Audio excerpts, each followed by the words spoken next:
labeled suicide weapon until it destroyed a Japanese destroyer. Part 1. The suicide weapon. In 1943, the Pacific Ocean was a graveyard of ambition. The Japanese Imperial Navy ruled the waves with their Tokyo Express, a fleet of lightning-fast destroyers that moved troops and supplies under the cover of darkness. These destroyers were bristling with anti-aircraft guns. They were steel dragons that shredded anything that flew too close. The Americans had a problem. Their bombers were flying too high to hit these agile ships, and their torpedoes were often unreliable. They needed something radical. They needed a hammer. The solution was as insane as it was simple. Take a B-25 Mitchell medium bomber, strip out its nose, and bolt a 75mm M4 cannon directly into the fuselage. It was the largest gun ever mounted on a production aircraft at the time. It was a tank gun with wings. But to the men who had to fly it, this wasn't a breakthrough. It was a suicide weapon, the engineering madness. The 75mm cannon was a monster. It weighed nearly half a ton. Every time it fired, the recoil was so violent that it felt like the entire airplane had hit a brick wall in midair. The plane would literally stop in its tracks for a split second. The cockpit would fill with the acrid smell of burnt gunpowder. The instruments would shatter from the vibration. But the real danger wasn't the gun itself. It was the tactics. To use the 75mm cannon, the pilot couldn't drop bombs from the safety of 10,000 feet. He had to descend to wave top level. He had to fly at 250 miles per hour, just 20 feet above the water, heading directly toward the most heavily armed ships in the Japanese Navy. It was a game of chicken where the prize was a watery grave. The label of death. When the first B-25G models arrived in the South Pacific, the veteran pilots looked at the massive cannon and shook their heads. They called it the flying coffin. They argued that the weight of the gun made the plane sluggish. They said that by the time a pilot lined up his shot and manually reloaded the massive shell, the Japanese gunners would have already turned the bomber into Swiss cheese. "You want us to fly a slow bomber directly into the face of a destroyer's main battery?" one pilot asked. "That's not a mission. That's a suicide note." The high command didn't listen. They believed in the power of the pellet. They believed that one well-placed 75mm shell could do more damage than 1,000 machine gun rounds. They just needed one crew brave enough or crazy enough to prove it. The hunter and the prey. The stage was set in the waters near New Britain. A Japanese destroyer, a Kajero-class hunter, was spotted escorting a vital convoy. It was fast, it was deadly, and it was arrogant. The crew of a lone B-25, nicknamed the Cannonball, received the order. They weren't carrying torpedoes. They weren't carrying a full load of bombs. Inside the nose of their plane sat 21 shells of high-explosive steel.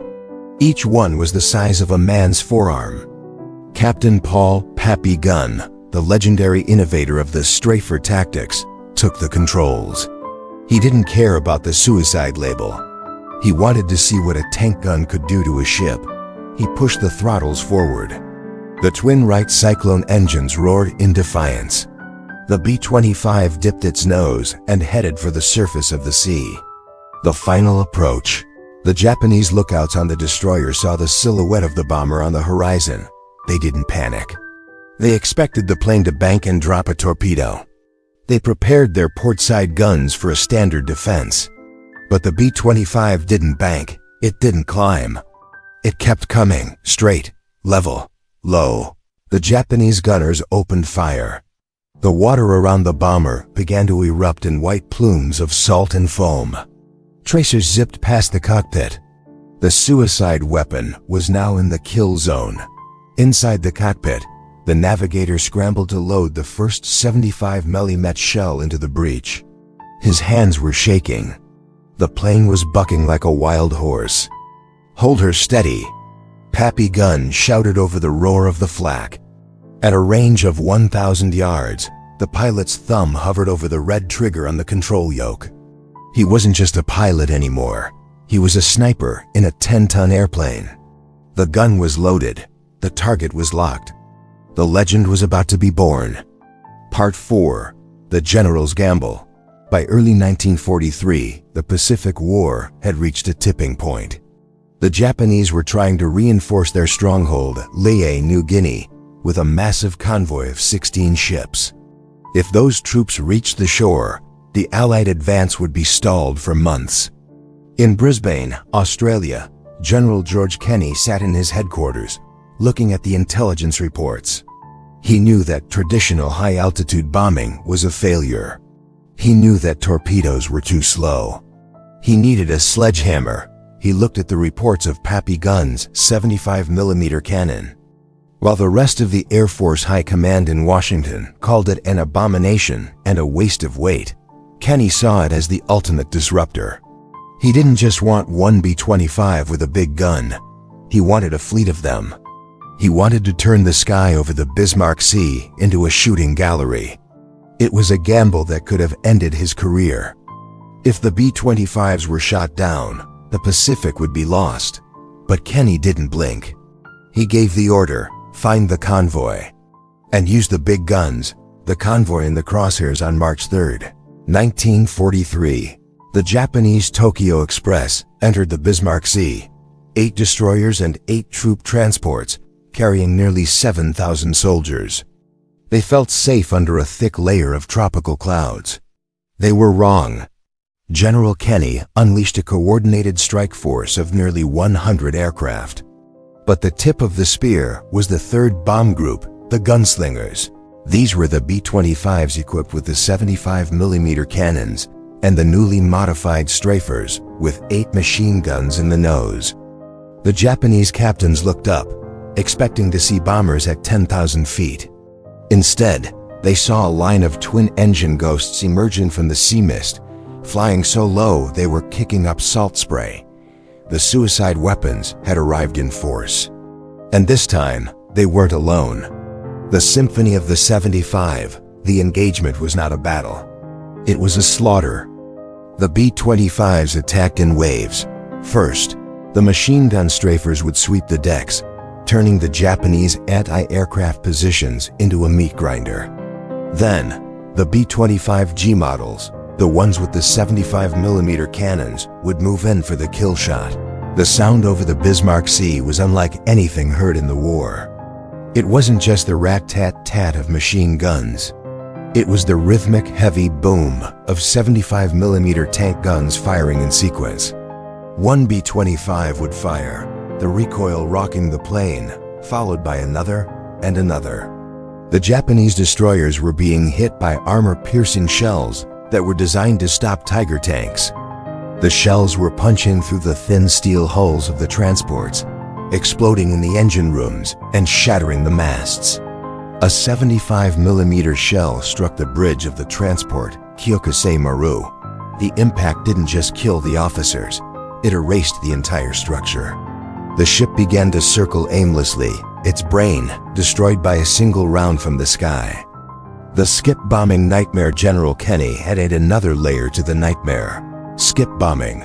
While the 75mm cannons were sniping the vital systems of the ships, other B-25s were dropping 500-pound bombs that would skip across the water like stones, slamming into the side of the Japanese ships at the waterline.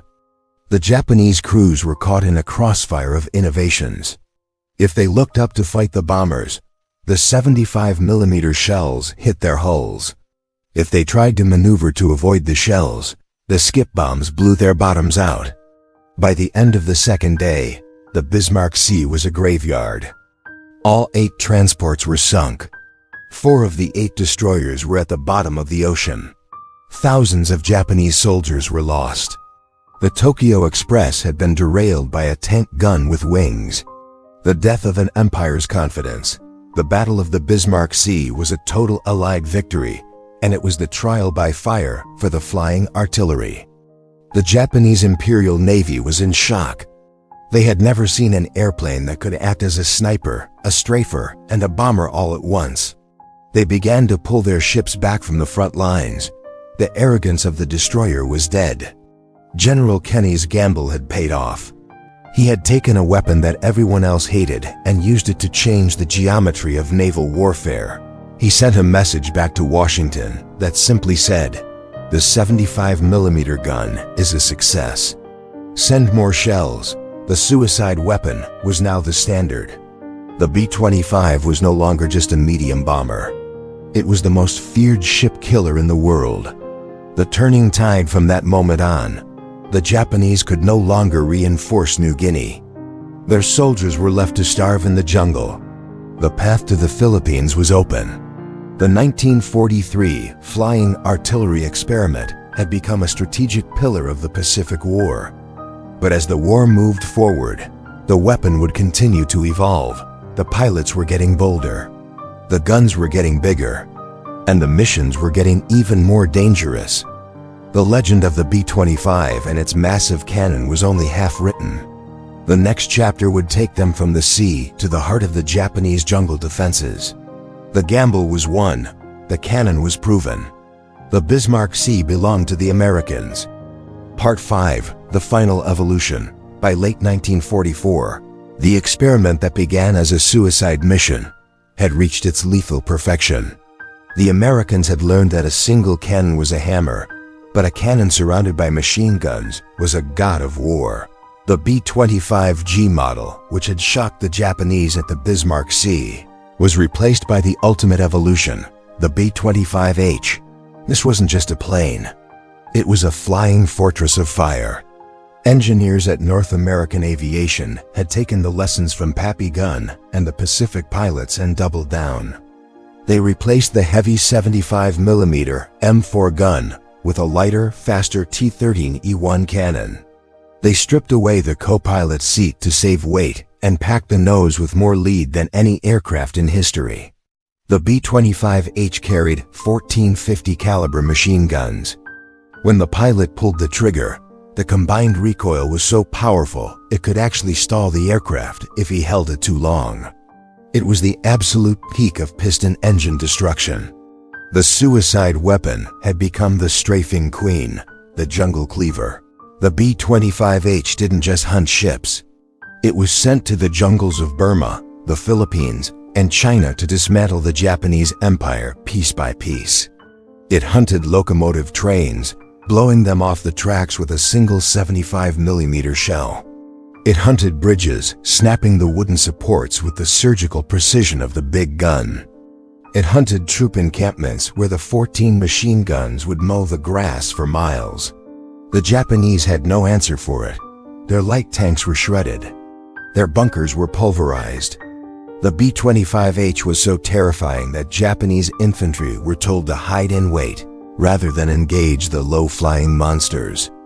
The pilots who once feared the suicide weapon were now the masters of the sky. They flew with the confidence of men who knew they carried more firepower than an entire infantry company. They had become the flying artillery that General Kenny had dreamed of. The end of an era. As the war drew to a close in 1945, the B-25 began to phase out. The age of the jet engine was dawning.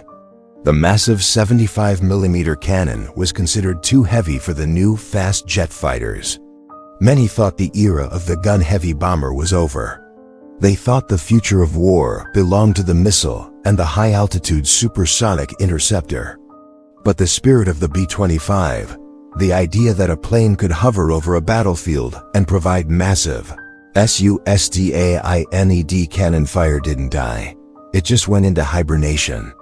The lessons learned in the Pacific, the importance of persistent presence and heavy firepower at low altitudes, would resurface decades later in a way that would change modern warfare forever. The grandson, the C-130 gunship, fast forward to the jungles of Vietnam in the late 1960s. The American military found itself in the same position as the pilots of the Bismarck Sea. They needed a way to provide surgical destruction from the air. They looked back at the B-25G and H models.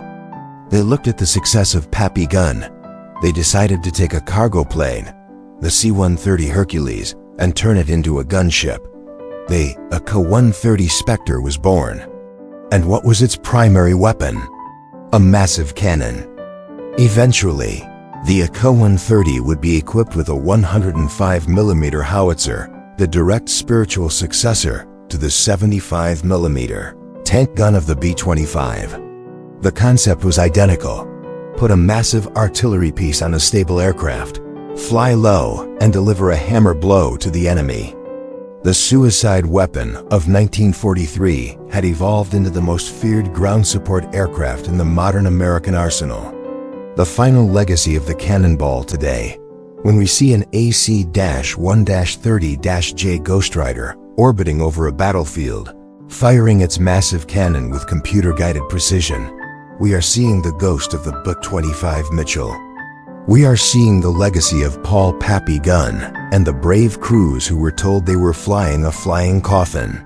We are seeing the result of American ingenuity that refused to accept the word impossible. Owen Baggett, Pappy Gunn, and the Cannonball crews proved that a pilot is more than just a taxi driver for bombs. A pilot is a combatant who can take the heaviest weapons of the ground and make them fly. The suicide weapon didn't just destroy a Japanese destroyer. It destroyed the old rules of war. It proved that in the hands of a determined crew, even a tank gun can touch the stars. The cannon still roars. The legend still flies. Part 6. The Forgotten Warriors. The history books often remember the man who pulled the trigger. They remember the pilot who lined up the shot and the general who signed the orders. But the story of the 75mm B-20-5 would be incomplete without the men who spent their nights in the mud and the heat of the South Pacific, putting the machine back together after it had literally tried to tear itself apart. Every time a B-25 Mitchell fired its massive cannon, it wasn't just the Japanese who took a hit. The airplane itself suffered a mini earthquake. The 75mm cannon was so powerful that after a single mission, the nose of the plane would often be covered in stress wrinkles. Rivets, the tiny metal bolts holding the skin together, would pop out and fly like bullets inside the fuselage. The glass on the instrument panels would shatter. The delicate radio equipment would simply stop working. To the ground crews, the B-25G was a maintenance nightmare. But they knew that if they failed, the pilots wouldn't just miss their target, they would never come home. The smoke and the silence flying the flying artillery wasn't just dangerous because of enemy fire. It was physically punishing. When the 75mm gun fired, a massive cloud of toxic, acrid smoke would rush back from the breech and fill the cockpit. Pilots described it as trying to fly inside a burning chimney. They had to wear oxygen masks just to breathe at sea level, and even then, their eyes would sting in water. The concussion was another enemy. The sound was so intense that many crew members suffered permanent hearing loss after just a few missions. They lived in a world of ringing ears and constant vibration. Yet, they kept going. They kept loading the shells. They kept diving at the destroyers. Why? Because they saw the results. They saw the Tokyo Express burning on the horizon. They knew that one shot from their suicide weapon saved thousands of American lives on the beaches of New Guinea and Guadalcanal, the scrapyards of the Pacific. When the war finally ended in August 1945, the fate of these legendary planes was often unceremonious. Unlike the famous B-17 flying fortresses that were often preserved in museums, many of the hard-fighting B-25 Strafers were simply too beaten to fly home. Their frames were twisted from the recoil of thousands of cannon rounds. Their engines were worn out from the salt air and constant low-level flight. On remote islands like Biak and Tarawa, dozens of B-25s were pushed into massive pits or stripped for scrap metal. The flying artillery that had terrified the Japanese Navy was left to rust in the tropical rain. But while the metal faded, the spirit of the Strafer survived. It survived in the stories told by the veterans at VFW halls. It survived in the DNA of the modern Air Force, and it survived in the memory of the enemy, who never forgot the day the Americans made the tanks fly. The final roll call today. There are only a handful of B-25 Mitchell still flying in the world.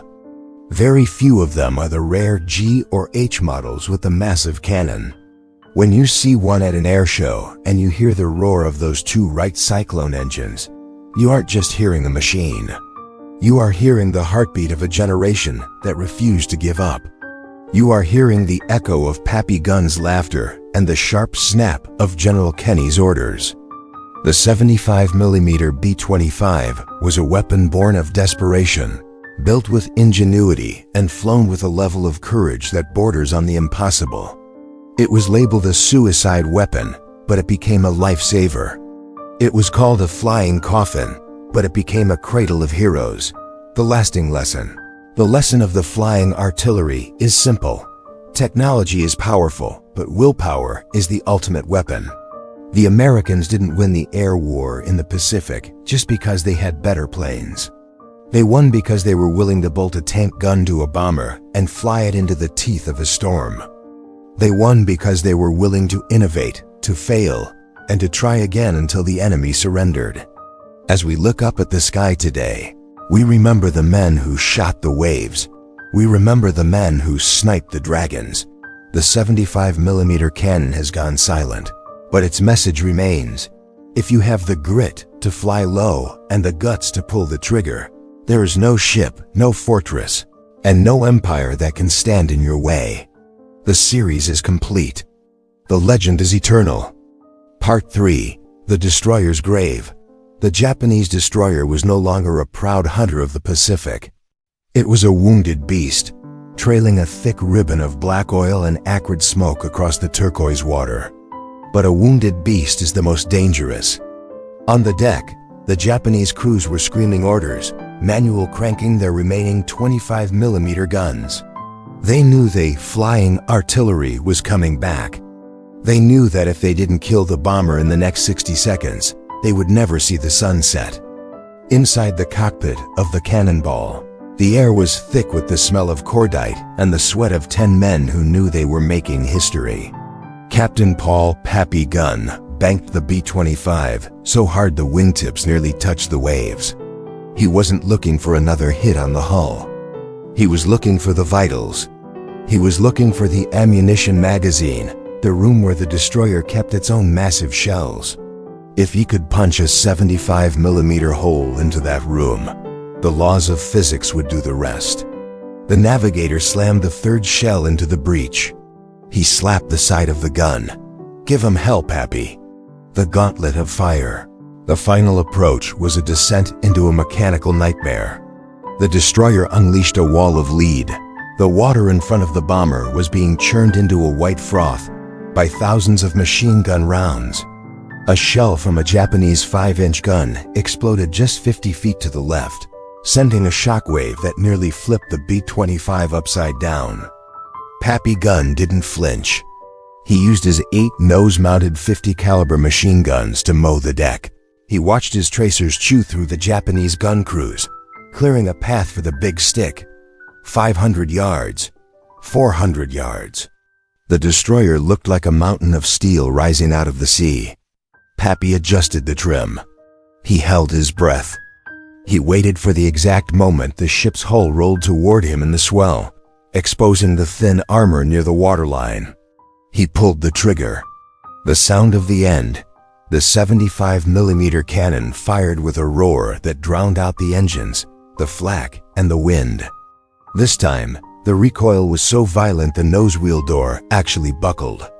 The B-25 shuddered like a living thing in pain, but the aim was true. The armor-piercing shell struck the destroyer exactly where the forward magazine was located. For a split second, there was a deathly silence. The shell didn't just hit the ship, it vanished into it. Then, the world turned white. The 75mm round had ignited hundreds of tons of Japanese gunpowder. A massive pillar of orange flame shot 300 feet into the air.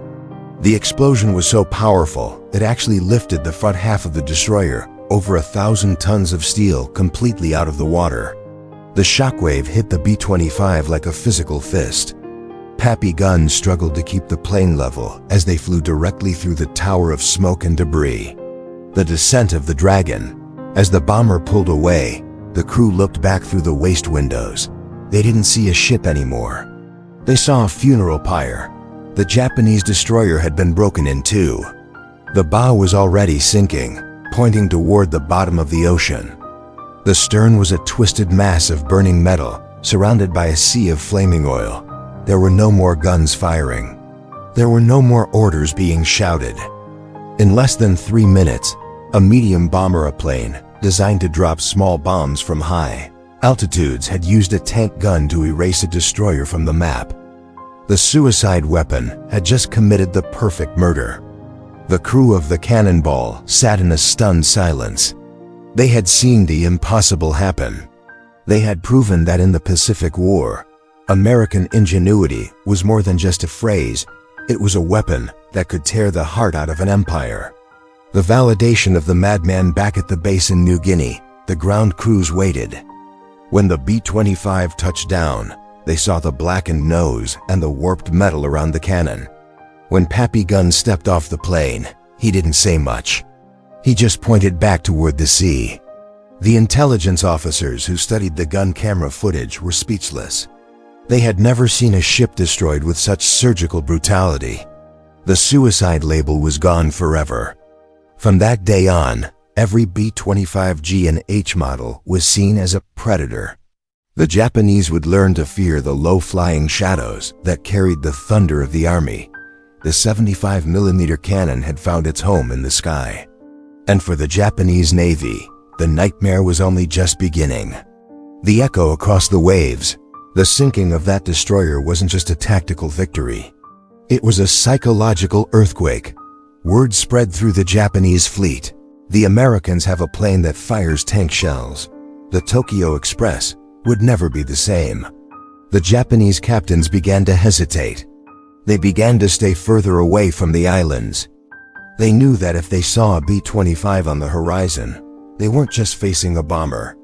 They were facing a flying fortress that could reach out and crush them with a single shot.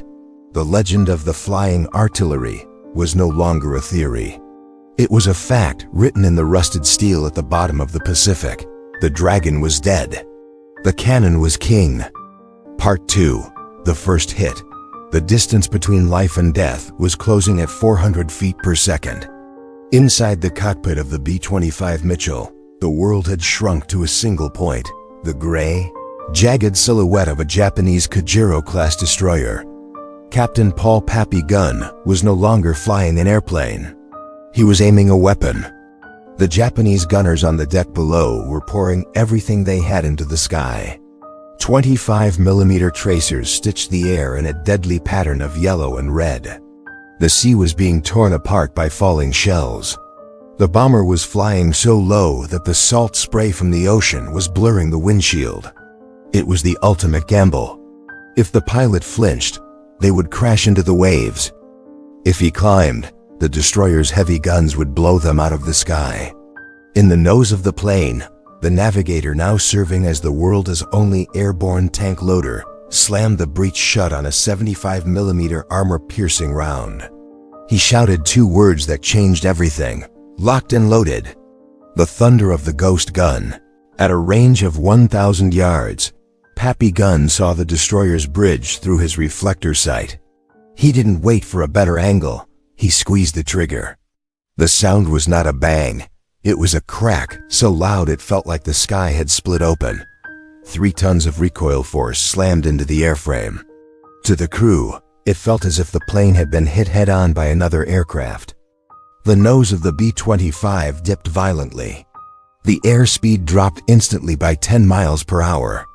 A massive cloud of gray-white smoke filled the cockpit, blinding the pilot for a fraction of a second.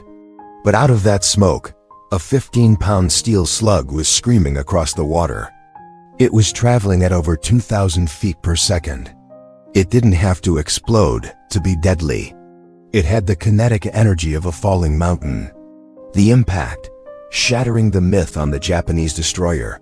The officers on the bridge didn't know what had hit them. They were prepared for machine gun fire. They were prepared for a torpedo. They were not prepared for a tank shell. The 75mm round struck the ship just below the bridge. It didn't bounce off. It didn't stop. It punched through the reinforced steel plating as if it were wet cardboard. The shell traveled through the radio room, shattered the main fire control computer, and exited through the other side of the hull. The explosion inside the ship was secondary. The kinetic shock was the real killer. The impact sent a vibration through the entire ship that snapped steam pipes and knocked sailors off their feet. For the first time in the history of naval warfare, a medium bomber had sniped a destroyer. The chaos of the reload. Back in the B-25, there was no time to celebrate. The plane was still under heavy fire. Again, Pappy Gun roared. The navigator loader struggled against the G-force as the pilot banked the plane. He grabbed another heavy shell from the rack. The floor was slippery with empty brass casings. He had to lift the 20-pound round, align it with the smoking breech, and shove it home while the plane was bucking under the impact of nearby flak. It was a race against time. The Japanese gunners were recovering. They were adjusting their aim. They realized that this wasn't a normal bomber. It was something far more dangerous. It was flying artillery. The second shot was even closer. This time, the shell struck the forward turret of the destroyer. The 75mm round jammed the gears of the massive 5-inch gun, turning the ship's primary weapon into a useless piece of scrap metal. The suicide label starts to fade as the B-25 pulled up and away from the wounded ship. The crew looked back. The destroyer was slowing down. Black smoke was pouring from its midsection. The arrogant steel dragon was bleeding. The pilots who had called this a suicide weapon would soon have to change their minds. Pappy Gun had proven that if you had the grit to fly into the mouth of the beast, the 75mm cannon gave you the teeth to bite back. But the mission wasn't over. The destroyer was wounded, but it was still afloat. It was still dangerous. And in the distance, more Japanese ships were turning their guns toward the lone American bomber. The first hit was a miracle. The second hit was a message. Now they had to finish the job. The birth of a legend, the report of this engagement, would soon reach the desk of General George Kenney. It would change the way the air war in the Pacific was fought. The suicide weapon was about to become the ship killer. The men who flew the B-25G were about to become the most feared hunters in the sky. But for Pappy Gun and his crew, as they circled for one final run, the only thing that mattered was the next shell in the breach. The destroyer was waiting. The ocean was waiting. And the 75mm cannon was hungry for more. One shot changed the ship. The next shot would change history.